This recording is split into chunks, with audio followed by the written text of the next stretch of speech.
পাহাড়ের পাশ ঘেঁষে বয়ে যাচ্ছে এক বিচিত্র নদী। তবে এতে নেই পানির প্রবাহ।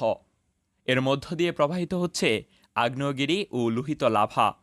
দূর থেকে দেখতে এ যেন দৃষ্টিনন্দন আগুনের নদী। গত বৃহস্পতিবার দক্ষিণ পশ্চিম আইসল্যান্ডের একটি আগ্নেয়গিরিতে অগ্ন্যুৎপাত শুরু হয়। শুক্রবার পর্যন্ত এটি রেকর্ড পরিমাণ লাভা নির্গত করেছে। দেশটির আবহাওয়া অধিদপ্তর জানায়, এ অগ্ন্যুৎপাতের একদিন পর থেকে লাভার প্রবাহ শুরু হয়। লাভার স্রোত আইসল্যান্ডের গ্রিন ডাভিস শহরে আঘাত হানে। তবে আগে থেকে লোকজনকে সরিয়ে নেওয়ায় কোনো হতাহতের ঘটনা ঘটেনি। অন্তত 4,000 মানুষ অন্যত্র আশ্রয় নিয়েছেন। অগ্ন্যুৎপাতের জেরে আগ্নেয়গিরিটিতে 2 কিলোমিটার দীর্ঘ একটি ফাটল দেখা দিয়েছে। এ ফাটল থেকে ঊর্ধ্বে উঠে আবার ভূপৃষ্ঠে আছড়ে পড়ছে লাভা। এ যেন প্রকৃতির আতশবাজি। রাতে এ দৃশ্য অনন্য সুন্দর আবহ সৃষ্টি করে।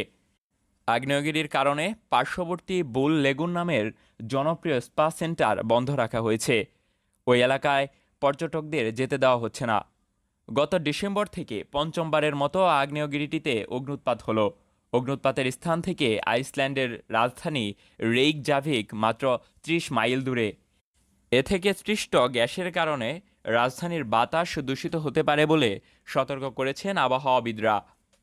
আইসল্যান্ডের আবহাওয়া অফিস জানায়, সুন্দনকুর নামের ওই আগ্নেয়গিরিটি 800 বছর সুপ্ত অবস্থায় ছিল। 3 বছর আগে এটি সক্রিয় হয়।